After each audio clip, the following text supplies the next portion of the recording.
Good afternoon, everyone. Welcome to the National Association of Academies of Science STEM Education Conference and Fundraiser. Thank you all so much for joining us for this incredible event today. My name is Archi Marrapu, and I'm an 11th grader from Thomas Jefferson High School for Science and Technology.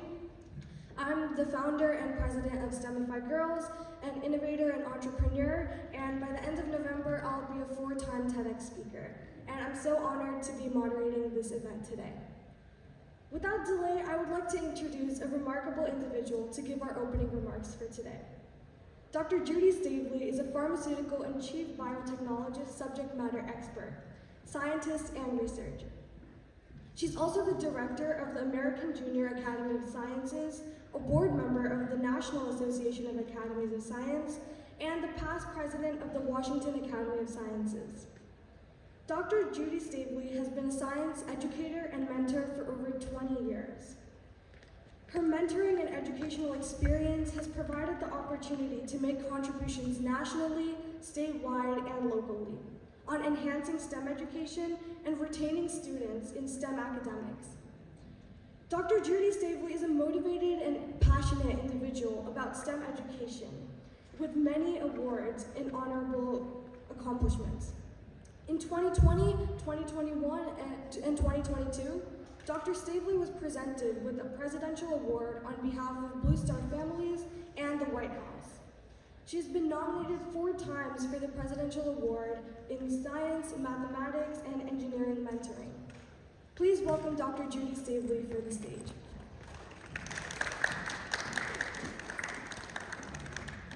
Thank you. Thank you for coming to this wonderful event for our nation. And I wanted to give you some background on the National Association of Academy of Sciences, but first I'd like to thank Archi for giving such a great introduction, and she is amazing. Let's give her a round of applause. So the National Association of Academies of Science is a not-for-profit organization whose mission is to promote the scientific and science education goals of its state, regional, and municipal academies of science. The NAAS consists of 47 state, regional, and community academies of science, which are organized to encourage scientific inquiry and research experiences. One of the most important functions of the National Academy of Science is sponsorship of the American Junior Academy of Science, also known as AJAS. The American Junior Academy of Sciences is the only U.S. honor society recognizing America's premier high school students for outstanding scientific research. Each state Academy of Science nominates high school students to AJAS delegates. The chosen delegates are then invited to attend the AJAS annual conference. And this year the annual conference will be in Denver, Colorado, with partnership of AAAS. The AJAS mission is to introduce, encourage, and accelerate pre-college students into the professional world of science, technology, engineering, and mathematics. Each state's Academy of Sciences determines the guidelines by which AJAS delegates are chosen. In many cases, the Academy of Science organizes a Junior Academy of Science. In Washington, D.C., we have the Washington Academy of Science that hosts our D.C. delegates, and Archi is one of ours this year. Under the direction of the Junior Academy, a statewide scientific research competition is held, and these winners of these competitions are nominated to represent their state at the AJAS conference. Interested students and mentors should contact their state Academy of Science for information on how to get involved. And if you're interested on how to get involved, please send the Washington Academy of Science an inbox message that you're interested, and we would be more than happy to assist. The AJAS meets annually in conjunction with the American Association for Advancement of Science, AAAS, annual meeting. AAAS is the largest scientific organization in the world and the publisher of science. AAAS serves as an authoritative source of information on the latest developments in science and bridges gaps among scientists, policymakers, and the public to advance science and science education. With that, I'm going to hand the microphone back to Archi so we can introduce our AAAS CEO and President, Dr. Sudip. Thank you so much, Dr. Staveley, for those remarks. I'm so grateful to call you my mentor. Now I'd like to introduce our honorable speaker for today's event. Dr. Sudip Parikh is the 19th Chief Executive Officer of the American Association for the Advancement of Science and the Executive Publisher of the Science family of journals. Dr. Parikh is a visionary leader and was previously a Senior Vice President and Managing Director at DIA Global, a Vice President at Battelle, and served as the Science Advisor for the United States Senate Appropriations Committee, where he was responsible for negotiating budgets for various scientific and health agencies. Dr. Parikh was on the front lines of many key scientific issues being debated at the time, such as embryonic cells, stem cell research, cloning, disease surveillance, bioterrorism, and cybersecurity. Dr. Parikh is very active in the scientific advocacy community and serves as a board member for various organizations.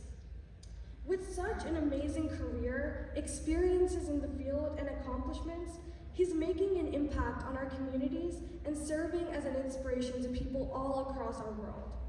It's with great honor that I invite Dr. Parikh to say a few words. Please welcome him. Thank you, Archie, and thank you, everybody. Good afternoon. It's a pleasure to be in this beautiful building. It's one of my favorites in the Washington area.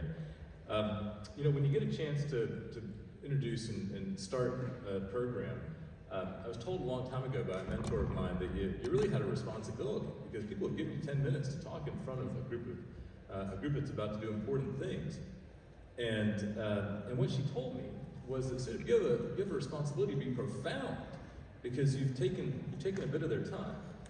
And then she said, but Sudip, you know, you're probably not going to be profound. She knew me.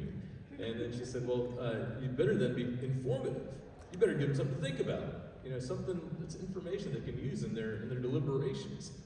And then she said, but you know, if you can't be profound and you can't be informative, then you better be brief.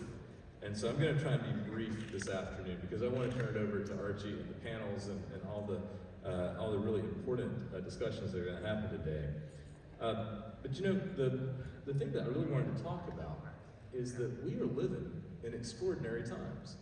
We are living in a moment that is really unsurpassed in history. When I was a kid, I used to think, gosh, wouldn't it be great to be alive when Albert Einstein was alive, and have breakfast with Einstein in 1905 and talk about relativity? Or wouldn't it be great to be alive in 1620 and sit down and talk with Isaac Newton about gravity? Or to be alive during the Islamic golden ages in the 800s and 900s and talk about the creation of the astrolabe. But no, you know, I've been in this job for 3.5 years now as the CEO of the American Association for the Advancement of Science. And I can tell you this right here is the golden age of science. We know more about the universe, we know more about the planet, we know more about ourselves than we've ever known before. Think about it. You know, I was at a celebration for the James Webb Space Telescope. And with the James Webb Space Telescope, we can see the atmosphere of exoplanets that are outside of our galaxy. Outside of our galaxy. That is amazing. We can see what's in the atmosphere of planets incredibly far away. And what could that lead to? That could lead to seeing carbon dioxide and methane in the atmosphere of a planet. And that's a signature for life. We can see that. That's possible. We've already been able to detect gravitational waves that happened because two black holes ran into each other 12 billion years ago. We can feel that in the gravity of this planet. That's extraordinary. We can come closer to Earth. You know, there are people in the Mississippi Delta right now who have been cured of sickle cell anemia by gene editing. Cured. This is something that's been a scourge for 1,000 years. And we can cure it with gene editing. And as a scientist, we never used to say the word cure. And yet here we are. We can say the word cure for gene editing. We know more about this planet. We understand the equilibrium that it's been in and the changes that are happening to it. We also even have the ability to affect it. Some people even call this the Anthropocene, the era of humans. We we are in an extraordinary time when it comes to the sciences. But there is disillusionment, there's disconnection, there is distrust between people who are excited about the sciences and understand where we're headed, and those who may not even know. Those who may not even know. You know, I'm fortunate. I get to be a scientist. My parents are factory workers in North Carolina. They're smart people.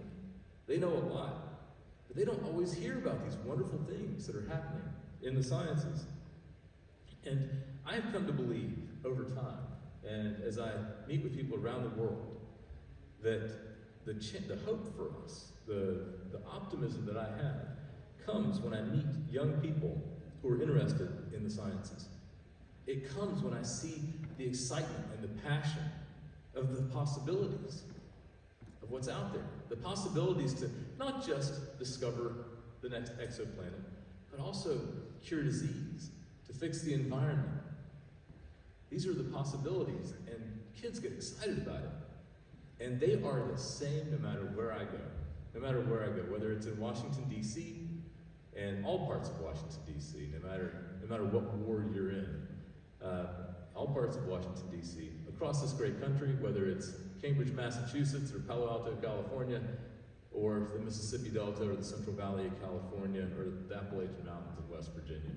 There are children with the potential to cure disease, to create the next battery, because we're going to need batteries, or to fix the environment. There are children out there that are going to be the ones leading the way in doing that. And you know, we got a lot to do. We have deep poverty to overcome. I see that in certain places, and it's really telling that even with this extraordinary progress that we've made, we still have things to fix here at home.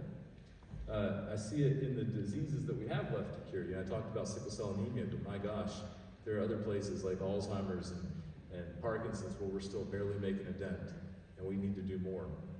And then the environment. Climate change is real. It's caused in part by human activity, in large part by human activity. And there are things that have to be done. And there are adaptations that will be taking place, and it's going to be the kids who are going to make sure that happens. But I'm optimistic. And here's why. My optimism doesn't come from naivete. A lot of times people talk about optimism, and it's because they got a hope or a dream. That's not it for me. I'm optimistic because I know the history. My organization, the AAAS, was founded in 1848. 1848 is pre-Civil War. 1848, it was founded by 87 guys. 87 guys who got together in Philadelphia. And for better or worse, the scientific enterprise in the United States is a descendant of those 87 guys. But let me tell you, through evolution and through revolution, that enterprise has changed. It has changed. So my organization now is majority women. Their board looks like America. And they hired a CEO named Sudip Parikh. And I'm thinking that those 87 guys weren't expecting that. But here we are. We're at a place where that's possible. We are in a place where Willie May, who is our current president-elect of the AAAS, Willie was born in 1945 in Birmingham, Alabama. He lived through the church bombings that happened there in the 1960s. He wasn't even going to be able to go to college, but he excelled at mathematics. And he made his way to Knoxville to go to college. He did amazing there, and then went on to get his PhD in chemistry. And the Exxon Valdez, the folks who helped realize what the toxicity was going to be from that, Willie was the leader of that team. And Willie became the director of the National Institute of Standard and Technology up in Gaithersburg, not far from here. And the fact that here's a man who, by all rights, had every reason to be cynical about this country, cynical about academics, and cynical about science, instead chose to lead, chose to excel, and with the proper support, the proper infrastructure, became a leader and has made the world a better place for it. And now he's the president-elect of the AAAS. So I don't have optimism that is born of naivete. I don't have optimism that is born of ignorance. I have optimism that is born of experience. I know what's possible. And I know what's possible when young people, because they're the ones with the energy, when you all get together and you say, we're going to solve this problem in a way that my parents and my grandparents didn't. I know that that's out there. And you know, that's why on my best days, on my most optimistic days, I'm confident that scientists here and around the world are going to cure disease, are going to heal the sick, are going to feed the hungry, are going to protect the planet. I'm confident in that. On my worst days, when I'm pessimistic, when I'm tired, when I've got jet lag like I do today, on those days, I worry that distrust and disillusionment is going to tear us apart before we get to that better place. I worry about that. But because of events like this, and because of organizations like the National Association of Academies of Science, that's where our plan comes in. Because you can't just have hope, you have to have a plan. What is that plan? That plan is to ensure that we are inspiring young scientists, that we are giving them the tools they need to excel, that we are exposing them to the possibilities that are out there. And so I'm incredibly optimistic because we have hope and a plan. And that plan comes from the work of organizations like the National Association of the Academies of Sciences. And with their great leadership that they have in place now, I'm excited to see what happens. And that's why I'm going to be making sure that I'm supporting that organization personally. The AAAS is going to collaborate at the organizational level, and we're going to lift up these young scientists to ensure that they fix the things that my generation hasn't been able to do. And I'm confident they're going to do it. So thank you all very much for being here. Thank you for showing your support to this organization. Thank you most to the students who are going to be participating in the AJAS, because I think that work and the competition there and the camaraderie there, the support there, the mutual support there, is what's going to help us do all the things we've got to do as scientists to make this world a better place. Thank you all very much. Thank you so much, Dr. Parikh. We actually have a certificate and gift of appreciation for Dr. Parikh. If he could come back on stage for 1 minute, please.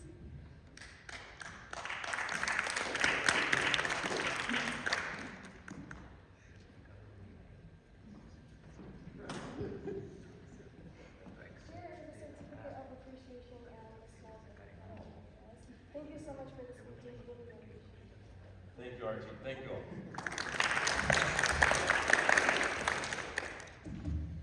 Now, before we move on to our panels, I'd like to introduce one more individual to speak today. Dr. Nawal Benmouna is a truly exceptional person who is a multilingual expert in French, English, and Arabic, and has been heading the Engineering, Physics, and Computer Science Department at the Rockville campus since 2014. Dr. Benmouna has led groundbreaking efforts such as introducing quantum concepts into middle school curriculums in partnership with Montgomery County Public Schools and facilitating pathways for Montgomery College students to pursue 4-year degrees in quantum computing at the University of Maryland, College Park. She's also been pivotal in expanding the computer science program and developing the early college engineering program.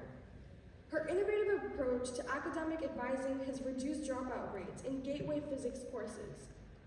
Beyond academia, Dr. Benmouna has secured significant grants, including the National Science Foundation STEM Achieving Community College Excellence, Success, and Scholarship Grant. Her dedication extends to scientific advocacy, with roles on UMD's Introductory Physics for Life Sciences Advisory Board, and collaborations on the muon scattering experiment. Dr. Nawal Benmouna, with her impressive background and commitment to education, research, and advocacy, is truly an inspiration, and please welcome me in joining her on the stage.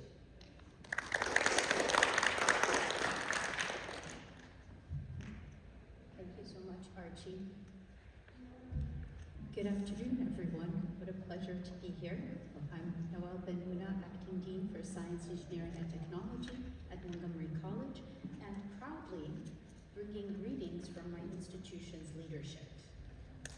I am so honored to join you this afternoon for this amazing STEM education conference the National Association of Academies of Science has put together for you. Thank you, Dr. Staveley and Dr. Terrain, for all of your efforts and dedication. And what an amazing place to have this conference. A place where the first words of the vision statement are to inspire humanity through education. And today specifically, to inspire humanity through STEM education. I am here today because I see STEM education built into my institution's mission statement. Montgomery College is where students discover their passions and unlock their potential to transform lives, enrich the community, and change the world. And how do you change the world? Today, you will learn that it is through STEM education. Why do I say that? Well, let's think about it. Humanity has been around for thousands upon thousands of years.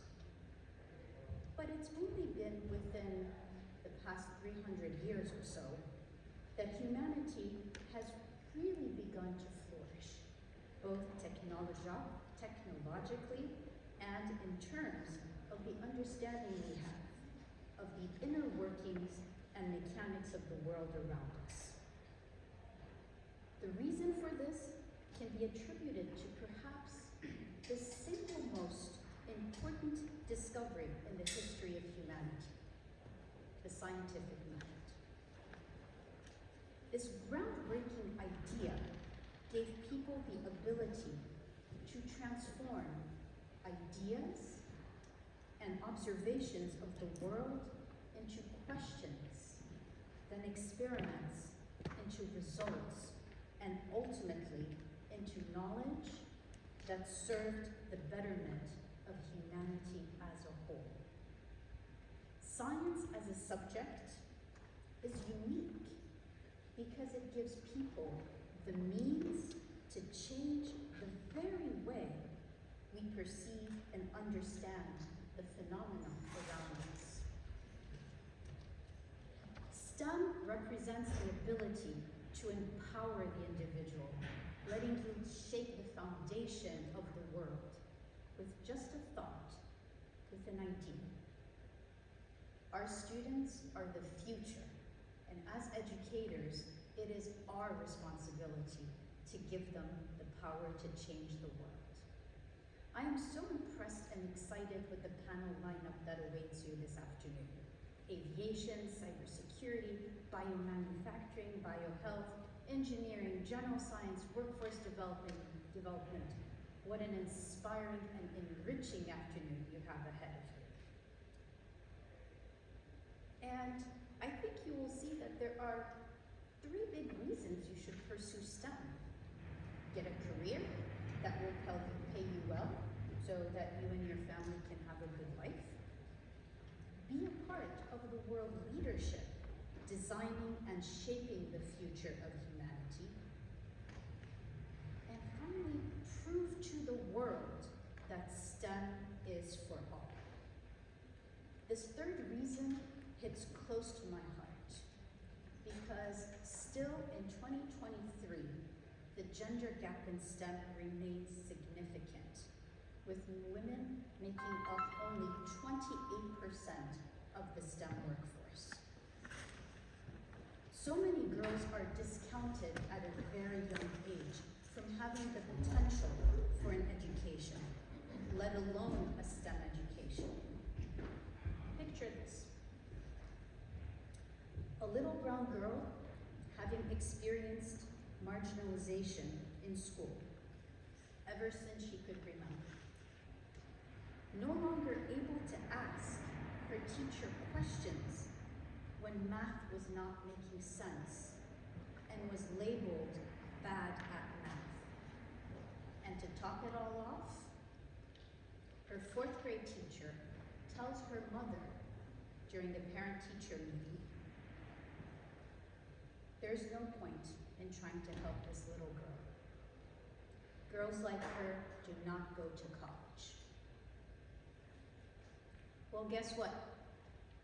That little brown girl is in front of you today with a PhD in nuclear physics and a dean of STEM at an institution that not only will never discount anyone, but also lifts and provides opportunities for all students with award-winning STEM faculty who excel in their fields and are devoted to reaching and teaching all students. Broadening participation in STEM is a call to action. The current underrepresentation is alarming and limits the potential of STEM industry as the world grapples with economic, environmental, geopolitical, societal, and technological risks. Our young generation, with so many of you here in the audience today, will be the ones finding the solutions to problems we don't even know we have yet. And the solutions can only come from a STEM education. I know we have future Nobel Prize winners in the audience.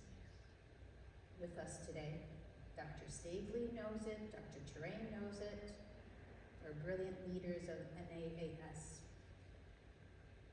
And they've put together for you this amazing conference from which I am sure you will emerge inspired and ready to take on the future with STEM.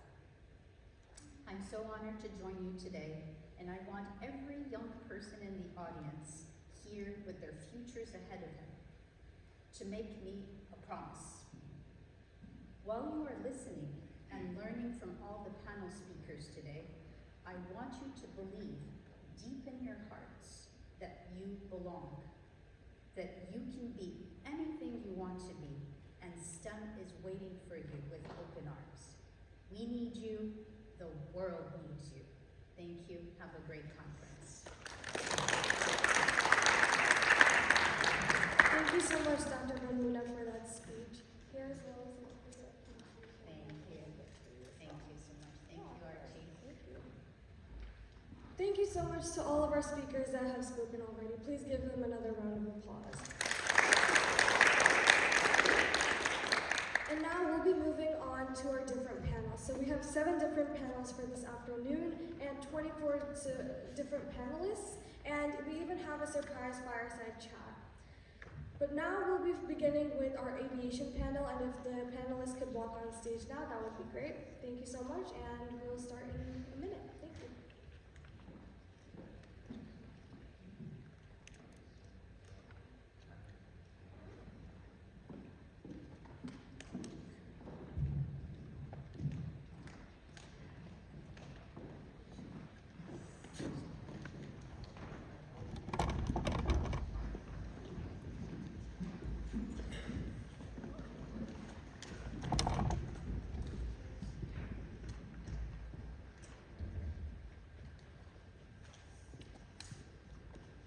Hi, how's everyone doing today? Fantastic. Yeah, so if you guys could just go down the line and introduce yourselves, that would be great, just so we can get an idea of who exactly you are. Well, my name is Billy. I am a general aviation pilot. In November, I am set to become a flight instructor, and then hopefully a year or so after that, move on to the airlines. Hi, I'm Jenn Aupke. I'm a colonel in the Air Force, getting ready to retire in January. Very excited about that. Fly helicopters, Blackhawks, jets, and I will be moving on to American Airlines here in next year. Good afternoon, Topaz, Navarro. Retired United States Army after 26 years. Currently, I'm the owner of Escape Velocity Academy, and we teach kids all about drones and the commercial drone industry. I'm also a drone pilot, I should mention that. My name is Pete Staveley. I'm a pilot with Southwest Airlines. I started out in general aviation. After college, I went into the military. I spent 10 years in the Navy, 5 years in the Air Force, and then 5 years in the Air Force Reserves, and flew fighters and on a 737. Great, it's so nice to get to know the panelists beforehand. So let's start off a question that I personally like because it helps build perspective. So if you could describe the field of aviation in one word, what would it be and why? I would say, excuse me, I would say rewarding. It's been rewarding for me. It's something that when I first started doing it, I really enjoyed it. I started when I was 17, and I wasn't planning on going into the military, but as I went through college, I decided that was what I wanted to do. And there's a lot of work and a lot of deployments, but overall, it was a very rewarding experience. And then as an airline pilot now, I like it. Just there's more flexibility in my schedule. It's a good lifestyle and pays well. You can just like pass the mic down. So my answer is going to be specific to the drone industry as a drone pilot. So I would say misunderstood. We talked about this a little bit earlier. Is when most people think of drones, they think of invasion of privacy, or they think of surveillance or reconnaissance, and that is a part of drone operations. But when you look on a grander scale, there's we use them for agriculture, crop studies, animal migration, search and rescue, advanced air mobility. I mean, the list is endless, and that's what we do. Is our effort is to educate students and really parents as well about all the opportunities there are in the drone industry. So misunderstood would be my word. It's exciting. My word is boundless, right, for aviation, because there's just so much still to be discovered and learned about. I failed to mention that I'm also on the board for and co-founded a nonprofit called the Moderator Project. And it's amazing all of the opportunities that are in aviation, how much we really don't even know yet about the field as we continue to learn about it. Well, I think it's just fun. I'm still in training, so I just get to kind of fly around, fly out to Virginia a lot. I fly out of Frederick, so it's nice to go sightseeing. Yeah, I think fun is a good word. I think you're definitely supposed to enjoy what you do on a daily basis. So I want to shift gears a little bit and talk about your growing up, your childhood, because I know we have a lot of students in the audience. So is there a specific moment or memory in your childhood that you remember that kind of you believe that it framed your career and brought you to where you are right now? Well, I think growing up, he was stationed at Elmendorf Air Force Base in Alaska, so growing up around it definitely had a big factor. Going to air shows a lot as a kid as well. I love the question because I don't have an answer for that. It wasn't a specific time in my childhood at all. I never saw myself being a pilot. I thought about being a firefighter, truck driver, being a scientist, but never aviation. And I'm so grateful that I am. I went to the Air Force Academy and I really didn't have a choice either. So because I was going to the academy at the time, everybody was going to be pilot training. But it is just the most amazing thing I've ever done in my entire life. And that's part of the reason why we started the Moon Project to get girls in the aircraft to learn what it is to own an aircraft in the middle of the sky, essentially a lawnmower, right? And be able to have no escape except to get down to the ground, and you have to figure it out, right, on your own. So, yeah, I wish I had known that when I was a girl. I probably would have done more of it, but definitely don't have a specific time. Yeah, I really consider myself a late bloomer to the industry. Most of my career I was a backseater, we say, a crew member. But what really stuck with me most is the positive impact we had on communities when we're talking last mile deliveries, specifically the drones, but as an air crew member doing deliveries of medical supplies or food or aid, and seeing the impact that we could have over large distances using aviation assets. So that really is what stuck with me, being able to help others.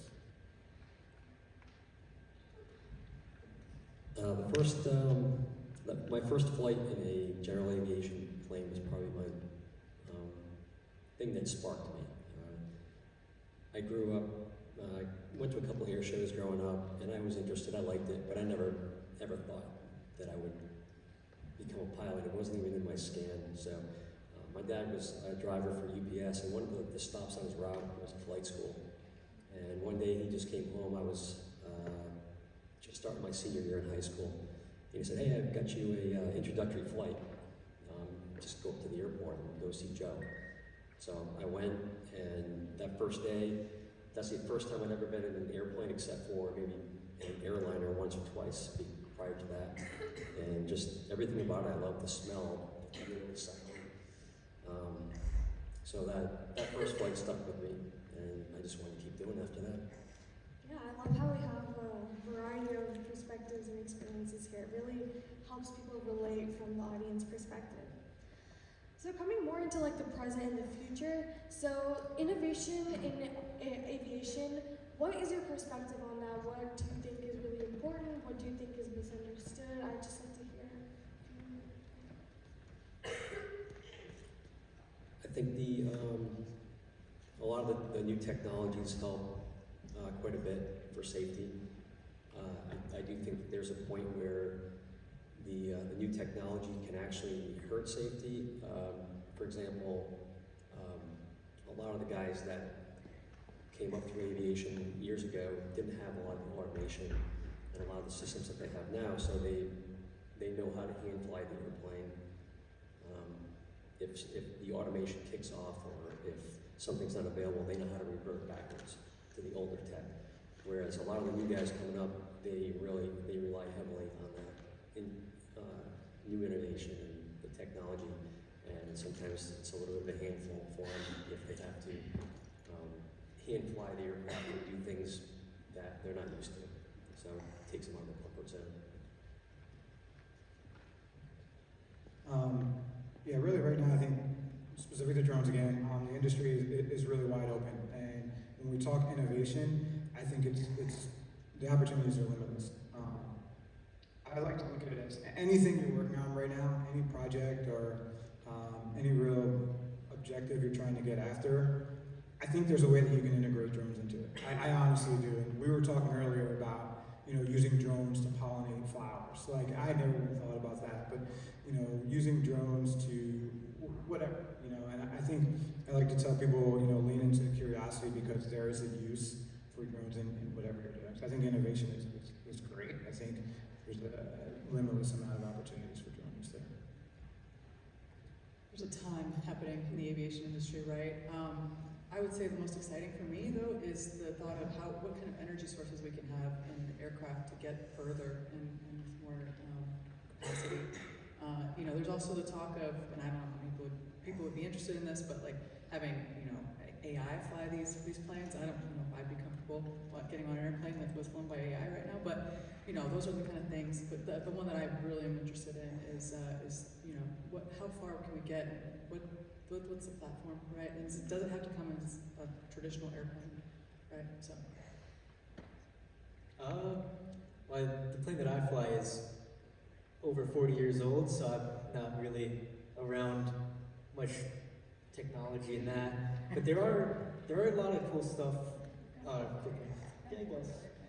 But there's cool stuff that a lot of people overlook. I feel like out in the Middle East, one thing they do is they salt the skies because the clouds, the water needs something to cling on to, and because there's such little moisture out there, they pump salt into the air to draw the moisture in there and get clouds so they can have rain. So there's a lot of different stuff that it's not all just airlines or surveillance or stuff like that. There's other stuff out there, I did not know that, so I learned my fact of the day right here. So this is more of like a follow-up question, but they say there's innovation in everything, but there's also risk that comes with it. So in aviation, I think that it's really important to balance that risk and innovation. So what do you think about that? How do you balance risk and innovation in your daily work?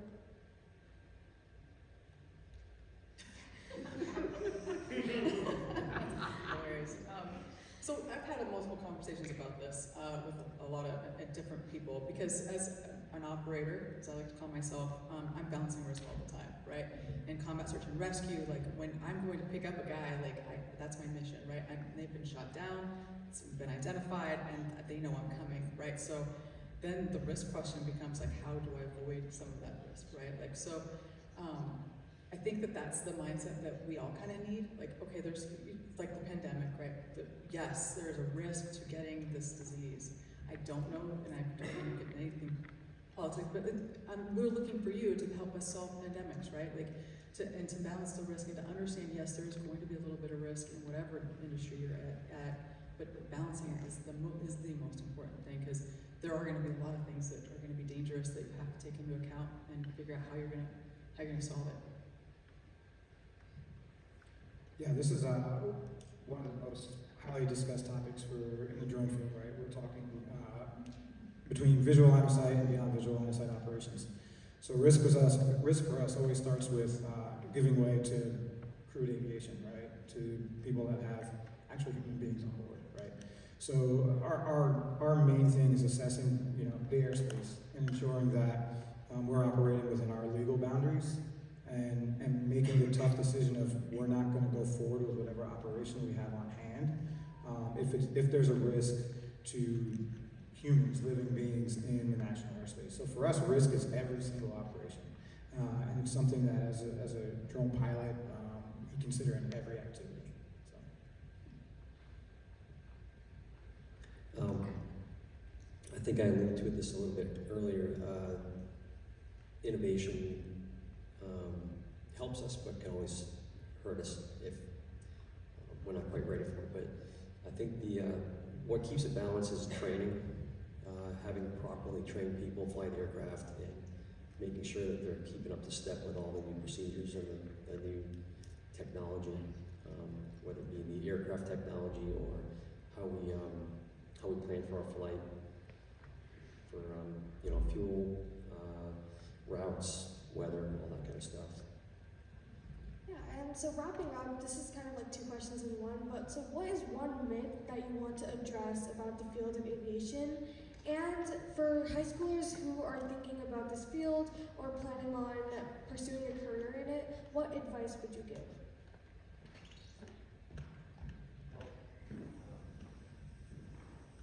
Can you hear me? Okay. I think you have to enjoy it. If you want to do it, you have to enjoy it. If you don't like to fly, then obviously not the right field for you. As far as, what was the other part of the question? The myth? Oh, the myth.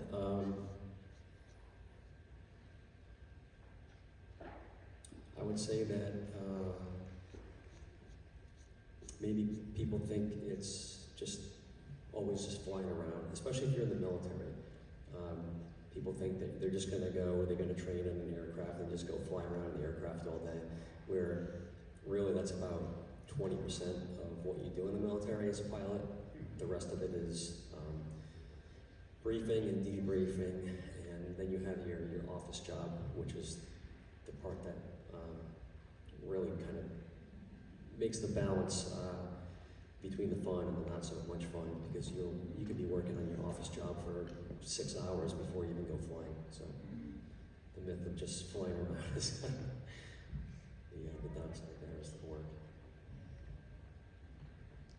I agree with that last point 100%. The myth is it's all, even with drones, right? It's all flying fast, flying for fun, and freestyling and kind of being reckless, and that's not realistic.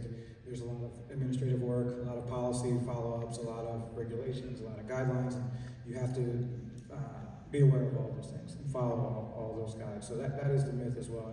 And, one thing I would leave people with is what I mentioned earlier: lean into your curiosity, because not only with drones, but most things in tech nowadays, when we're talking AI as well, most people tend to resist change, right, or resist growth, and I encourage people to experiment.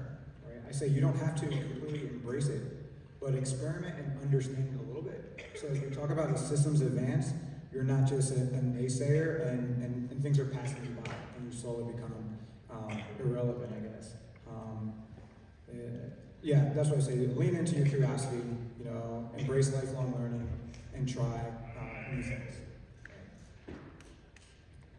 Well, I mean, I don't know if this is going to be obvious, but I'd say the biggest myth to me about aviation is that it's male dominated.